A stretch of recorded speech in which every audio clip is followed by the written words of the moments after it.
والحبيب الذي ترجى شفاعته لكل هول من الأهوال مقتحم. يا من يشفع عند حضرة طه اشفع لنا يا أوجه الشفعاء. نظرت إلى بلاد الله جمعا كخردلة على حكم اتصالي. مولاي صل وسلم دائما أبدا على حبيبك خير الخلق كلهم.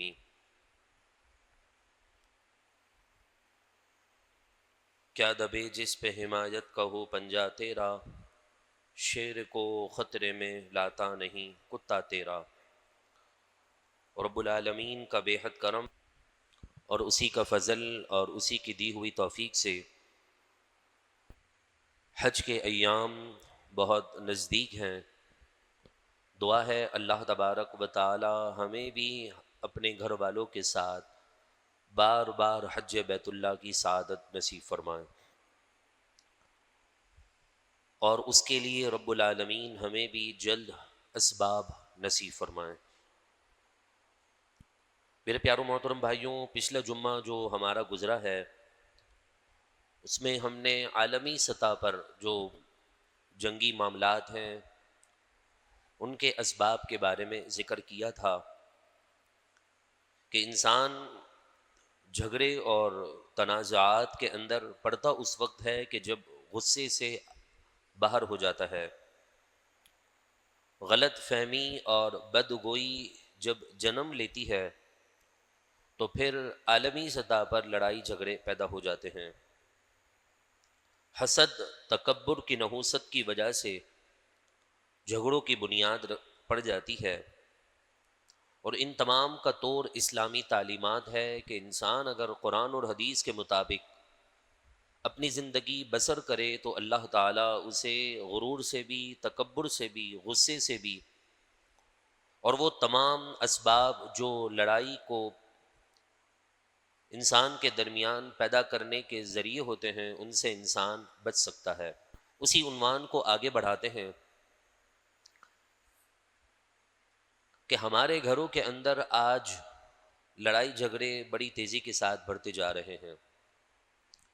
آج سے 5 سال قبل جب 2020 میں کرونا آیا اور لاک ڈاؤن لگا تو مارکیٹیں تو بند تھیں، کھانے پینے کی اشیاء اور دکانیں تو بند تھیں، بیماریاں تو کم پیدا ہو رہی تھیں، لیکن گھروں کے اندر طلاق کا ریشو بڑھ چکا تھا. آج 70% شادیاں ناکام ہوتی جا رہی ہیں. اگر ان 70% کا اگر ہم حساب کتاب نکالیں اور اس کی وجوہات نکالیں تو یہ کل 4 سے 5 وجہ بنتی ہیں جو انسان کی شادی خانہ آبادی کو بربادی کی طرف لے کر چلی جاتی ہے. ان میں سے ہر ایک وجہ ایک الگ عنوان ہے، لیکن ہم فہرست کے طور پر سب سے پہلے ان وجوہات کو گنتے ہیں کہ انسان کی جو گھروں کے اندر جھگڑے ہیں، فسادات ہیں، میاں بیوی کے درمیان جو آج بات چیت بند ہے اور وہی انسان باہر نکلتا ہے تو حضرت انسان فرشتوں کی صفات کا حامل ہو جاتا ہے، لیکن گھر میں آنے کے بعد شیطانی وسوسوں کا شکار ہو کر لڑائی جھگڑوں کی طرف بڑھ کیوں جاتا ہے؟ پہلی چیز، حقیقت کا ادراک نہیں ہے. مطلب یہ ہے کہ ہم نے جو شادی کے عنوان کو سمجھا ہے وہ صرف نفسانی خواہشات کی تکمیل کو سمجھا ہے. دوسرا، ہمیں کسی سے کوئی ذاتی کام ہوتا ہے تو لاکھوں عیب اور برائیاں معلوم ہونے کے باوجود بھی ہماری نظر خوبیوں پر ہوتی ہے. اگر یہی اصول ہم اپنے زندگی کے پارٹنر کے ساتھ، شریک حیات کے ساتھ بنا لینا کہ ہزاروں عیب ہوں گے، روٹی بنانے نہیں آتی ہوگی، کھانے پینے کا مسائل ہوں گے، دیگر اور معاملات ہوں گے، لیکن اگر اس کی خوبیوں پر نظر کریں کہ اللہ نے اس کی برکت سے مجھے باپ بننے کی ایک نعمت عطا کی ہے،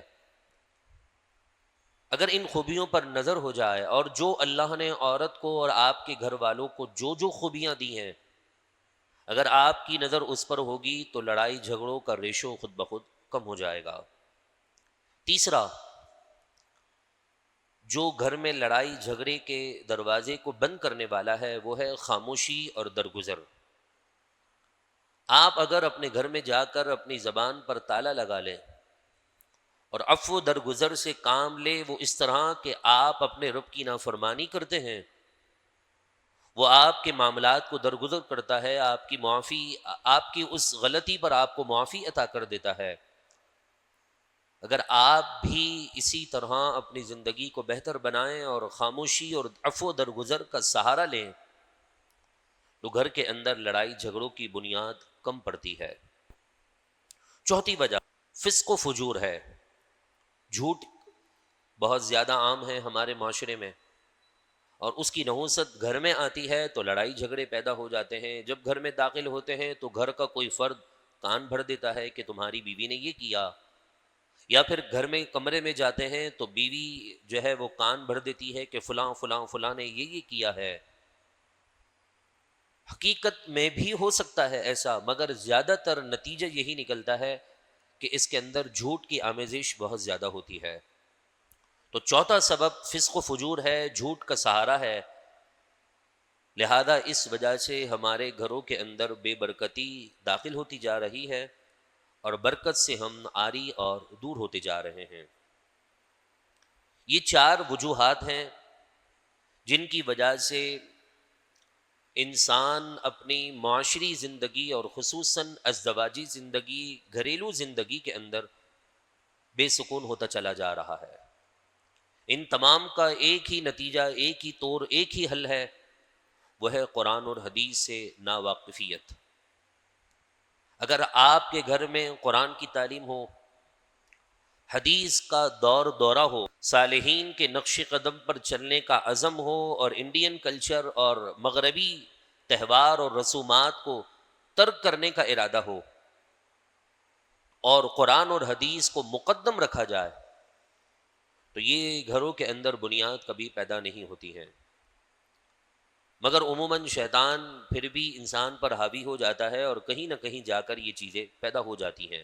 پہلی چیز جس کے بارے میں ہم نے سننا ہے کہ اللہ رب العزت نے جو قرآن مجید فرقان حمید میں فرمایا کہ اللہ رب العزت نے تمہارے لیے گھر پیدا کیے، اللہ نے تمہارے لیے چاند سورج بنائے، اللہ نے تمہارے لیے بیویاں رکھیں تاکہ تم اس کے ذریعے سے سکون حاصل کرو، یعنی انسان کو اس چیز کا، حقیقت کا ادراک، یعنی ساری معلومات حاصل ہونی چاہیے۔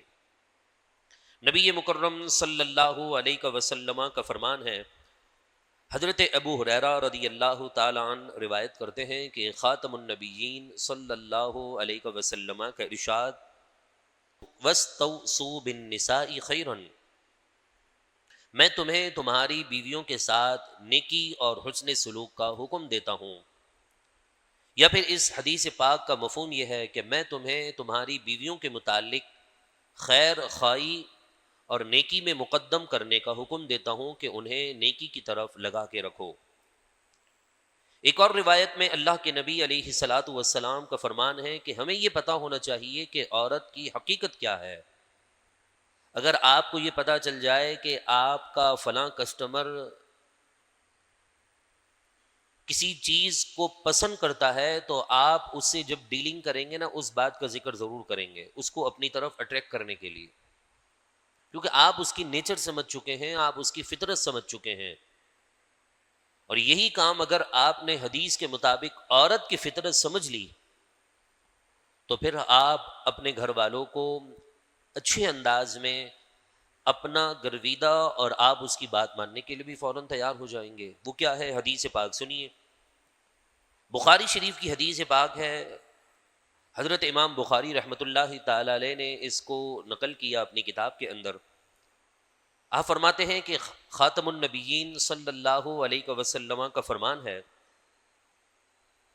عورت تیری پسلی کی پیداوار ہے، اگر تم اسے سیدھا کرنا چاہو تو وہ کبھی سیدھا نہیں ہوگی، ٹوٹ تو سکتی ہے مگر سیدھی نہیں ہو سکتی۔ اگر تم اس سے اچھے انداز میں فائدہ اٹھانا چاہو اس کے ٹیڑے پن کے باوجود، تو تمہیں اسی طرح فائدہ اٹھانا ہے جس طرح اللہ نے تمہیں حکم دیا ہے۔ اس بات کا علم اگر ہو جائے نا کہ عورت کی فطرت کے اندر ٹیڑھا پن ہے، ضد ہے، وہ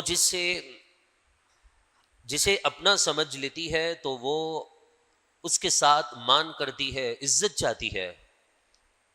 اگر آپ نے عزت کے دو بول بول دیے اور میٹھے دو بول کہہ دیے تو پھر رسول اللہ صلی اللہ علیہ وسلم کے فرمان کے مطابق لڑائی جھگڑوں کے دروازے بند ہو جائیں گے۔ خود نبی مکرم صلی اللہ علیہ وسلم کا فرمان ہے، تم میں بہتر وہ شخص ہے جو اپنے گھر والوں کے ساتھ سب سے اچھا ہے۔ باہر تو آدھا گھنٹہ رہنا ہے، 15 منٹ رہنا ہے، لوگوں کے درمیان زیادہ سے زیادہ 4 گھنٹے 6 گھنٹے رہنا ہے۔ انسان اس میں اپنے آپ کو بناؤ سنگار کے ساتھ ساتھ اپنے لیے مشقت کا راستہ بھی اٹھا لیتا ہے، لیکن وہاں تو ساری زندگی رہنا ہے، سونا بھی ادھر ہے، اٹھنا بھی ادھر ہے۔ اور وہ عورت جو اپنے ماں باپ کو چھوڑ کر آپ کی خاطر سنت کے مطابق آپ سے نکاح کر کے گھر پہ آئی ہے، اس کی آنکھ بند ہونے کے وقت بھی آخری مرتبہ چہرہ آپ کا دیکھ رہی ہے اور آنکھ کھلتے ہی برابر میں آپ ہیں، تو آپ پر بھی لازم ہے کہ آپ اس کی فطرت کو سمجھیں اور اس کی نیچر کو سمجھیں۔ کیا فرمایا کہ عورت پسلی کی طرح ٹیڑھی ہے، اگر تم اسے سیدھا کرنا چاہو تو وہ ٹوٹ تو سکتی ہے مگر سیدھی نہیں ہو سکتی ہے۔ ہم اپنی اولاد کے ساتھ کتنا اچھا ویوہار رکھتے ہیں، کتنی محبت سے پیش آتے ہیں، خاص طور پر بچیاں ہوں تو ہمارا دل زیادہ جھک جاتا ہے، تو وہ بھی تو کسی کی بیٹی ہے۔ آپ اپنی بیٹی کے لیے برداشت نہیں کریں گے تو آپ کسی کی بیٹی کے ساتھ ایسا کیوں کرتے ہیں؟ لہذا سب سے پہلا سبب لڑائی جھگڑوں کے دروازہ بند کرنے کا گھریلو اعتبار سے وہ یہی ہے کہ ہم عورت کی فطرت اور اس کی حقیقت کو پہچان لیں۔ دوسرا، آپ کو دنیا میں اگر کسی سے محبت اور الفت ہو جائے، کسی سے انسیت ہو جائے، چاہے وہ آپ کا پڑوسی ہو، آپ کا دوست ہو، آپ کا بھائی ہو، یا آپ کی اولاد ہو، یا آپ کے ماں باپ ہو، کوئی بھی دنیا کے اندر فرد ایسا نہیں ہے کہ جس کے اندر فطری اعتبار سے گندگی نہ ہو۔ پسینہ اس کے جسم میں بھی ہوتا ہے، اور جتنے بھی خوارج اور لوازمات ہیں جس سے ایک طبیعت سلیمہ والا انسان نفرت اور گھن کھاتا ہے، ہر ایک کے اندر موجود ہے، لیکن اس کے باوجود بھی آپ کو اس کی خوبیاں نظر آتی ہیں، آپ کو اس سے انسیت اور الفت اور محبت ہو جاتی ہے۔ کیوں؟ آپ کی نظر اس کی گندگیوں پر نہیں ہے، اس کے لعاب پر نہیں ہے، اس کے بول و براز پر نہیں ہے، اس کے پسینے پر نہیں ہے، آپ کی نظر اس کی خوبیوں پر ہے۔ اور اگر یہی قانون اور یہی فارمولا آپ اپنے گھر والوں کے لیے اپنا لیں، چلے اس نے کھانے میں جو ہے وہ نمک کم کر دیا، آپ آئے تو آپ کی طبیعت کے مطابق اس نے گفتگو نہ کی، لیکن اس نے آپ کے گھر کی عزت کی تو حفاظت کی نا، آپ کے بستر کی تو حفاظت کی نا۔ اگر آپ گھر میں کوئی دائی رکھ دیں، کام کرنے والی رکھ دیں، یا گھر کے باہر بیٹھا ہوا نوکر رکھ دیں جو آنے جانے والوں کے لیے دروازہ کھول دے، تو اس کو بھی تو آپ مہینے کی سیلری دیتے ہیں نا، وہ تو پھر بھی پیسوں کے عوض میں کام کر رہا ہے، یہ تو آپ کی اولاد کی خدمت اس لیے کر رہی ہے کہ یہ اسے اپنا دل کا ٹکڑا سمجھتی ہے، کلیجے کا ٹکڑا سمجھتی ہے، آپ کی اولاد کو پال رہی ہے۔ ہزاروں عیب ہوں گے، ہزاروں برائیاں ہوں گی، لیکن یہ ایک نعمت تو اللہ نے عورت کی دی ہے نا، کہ آپ جتنی بھی کوشش کر لیں دنیا کا ہر کام آپ کر سکتے ہیں، لیکن ماں آپ نہیں بن سکتے۔ ایک آدمی ماں کا درجہ حاصل نہیں کر سکتا، لیکن عورت کی یہ خوبی ہے کہ اگر اس کے بچوں کے سر سے اس کے باپ کا سایہ اٹھ جائے نا، تو وہ ایک عورت معاشرے میں ماں کا کردار بھی ادا کرتی ہے اور باپ کا کردار بھی ادا کر رہی ہوتی ہے۔ یہ خوبی مردوں میں نہیں رکھی ہے اللہ نے، یہ اللہ تبارک و تعالیٰ کا انعام ہے کہ اللہ نے ہمیں ایک شریک حیات دیندار عطا کیا۔ لہذا دوسرا سبب یہ ہے لڑائی جھگڑوں سے بچنے کا، وہ یہ ہے کہ ہم خوبیوں پر نظر رکھیں۔ جس طرح رسول اللہ صلی اللہ علیہ وسلم کا ارشاد ہے، میرے محبوب علیہ الصلاۃ والسلام نے فرمایا کہ کوئی مومن اپنی بیوی سے بغض و نفرت نہ رکھے، اگر اسے اس کی کوئی ایک بات ناپسند ہو تو یقیناً اسے اس کی دوسری بات ضرور پسند آ جائے گی۔ ہزاروں باتیں ہوتی ہیں گھروں کے اندر، جہاں برتن ہوتے ہیں وہاں بجتے ہیں، لیکن برتن کو توڑا نہیں جاتا. آج جو معاشرے کے اندر طلاق کا ریشو ہے نا، وہ سب سے بڑا سبب ہی یہی ہے کہ ہماری جو صبر ہے نا وہ ختم ہوتی جا رہی ہے. اللہ نے ہمیں حاکم بنایا، الرجال قوامون علی النساء، عورتوں پر اللہ نے مرد کو فضیلت، حاکمیت اور بادشاہت دی ہے، وہ اس کی رعایا ہے. میرا کام، آپ کا کام یہ تھا کہ ہم صبر کو بالکل اپنے ساتھ چمٹا کر رکھیں، نہ کہ بے صبری کریں. اگر میرے اور آپ کے اندر عورتوں والے گھر آ گئے اور عورتوں والی عادتیں آ گئی کہ میں اور آپ بے صبری ہو جائیں، ناشکری ہو جائیں، شکوی شکایت کرنے لگ جائیں، تو آپ یا تو اپنے دوست کے پاس جائیں گے، یا ماں باپ کے پاس جائیں گے، یا بھائی بہن کے پاس جائیں گے. وہ دوست بھی ایک دن آپ سے بیزار ہو جائے گا کہ بھائی اتنی شکوی شکایت، اتنی زندگی کے اندر پریشانی ہے، میں اپنے مسائل دیکھوں کہ اس کو دیکھوں. لیکن عورت کے ساتھ کوئی نہیں کرے گا. عورت اپنی سارے دکھ درد اپنے شوہر کو بتاتی ہے، اور وہ یہ سمجھ کر سن لیتا ہے کہ اس کے علاوہ، میرے علاوہ اس کی کون سنے گا. آدمی کے لیے کوئی ہمدردی کے لیے فوراً تیار نہیں ہوتا ہے، بنسبت عورت کے لیے، کہ عورت کے لیے اس کا اپنا سگا بھائی بھی اس کی بات سن لے گا. لیکن اچھی عورت وہ ہے جو اپنے شوہر کی شوہر کی بات باہر کسی سے نہیں کرتی ہے، کیونکہ شوہر اس کی عزت ہے. ہن لباس لکم وانتم لباس لہن، تم ان کے لباس ہو اور وہ تمہارے لباس ہیں. لباس 3 قسم کے ہوتے ہیں. ایک جس سے انسان کا بدن ڈھک جاتا ہے، ایک وہ لباس ہوتا ہے جو انسان کو گرمی اور سردی سے بچاتا ہے، اور ایک وہ لباس ہوتا ہے جو انسان کی خوبصورتی اور زینت کو اور بڑھا کر پیش کرتا ہے. 3 قسم کے لباس ہمارے جسم پر ہوتے ہیں. ایک سادہ لباس جسے ہم کرتا پاجامہ یا شروال کہتے ہیں، وہ ہمارے بدن کو ڈھک لیتا ہے. کچھ ہمارے لباس گھروں کے اندر شادی بیاہ کے طور پر استعمال ہونے کے لیے رکھے ہوتے ہیں، کچھ گرمی اور سردی کے طور پر استعمال ہوتے ہیں. 3 قسم کے لباس انسان کے جسم پر ہوتے ہیں. اگر آپ اور میں لباس بن جائیں اپنے شریک حیات کے لیے تینوں قسم کے اعتبار سے، کہ ہم اس کے عیب کو ڈھک لیں، کیونکہ بدن میں بہت سے عیب ہوتے ہیں جو کپڑا ڈھک دیتا ہے.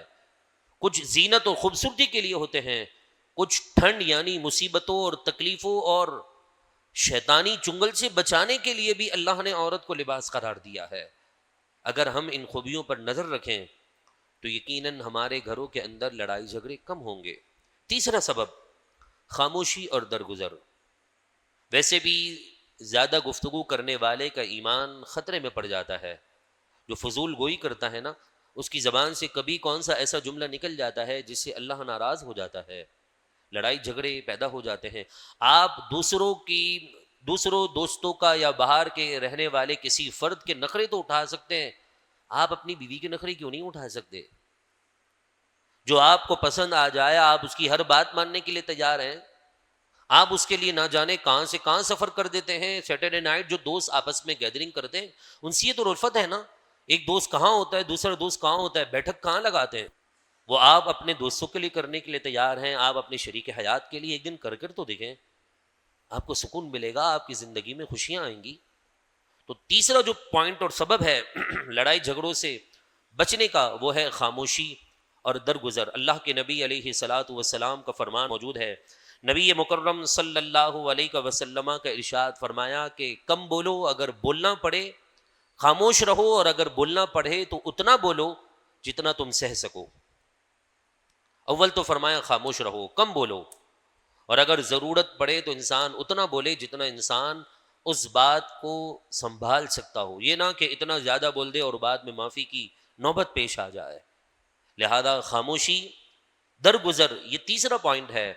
اور اگلے 2 پوائنٹ اور پھر آخر میں انشاءاللہ میاں بیوی کے آپس میں حقوق کیسے ہونے چاہیے، ان کی زندگی بہتر کیسے بن سکتی ہے، اس کے متعلق اگلے جمعۃ المبارک کو ہم اس عنوان کو مکمل کریں گے. میں آپ سے گزارش کرتا ہوں کہ آپ معاشرے کی ان تمام برائیوں کے خلاف سننا چاہتے ہیں اور قرآن اور حدیث کی روشنی میں اپنی اصلاح مقدم رکھنا چاہتے ہیں، تو جمعۃ المبارک کو ان لمحات میں گھروں سے جلدی تشریف لے آئیں. اپنے کاروبار سے، یہ جہاں سے آپ تشریف لاتے ہیں وہاں سے جلدی تشریف لا کر مسجد میں زیادہ وقت دیں.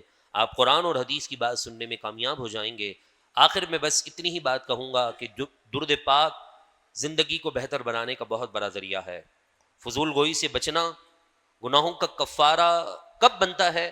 جب انسان اپنی عادت درود السلام کی بنا لیتا ہے. ہر نماز کے بعد 100 مرتبہ صلی اللہ علیہ وسلم پڑھنے میں بمشکل 3 سے 3.5 منٹ لگتے ہیں.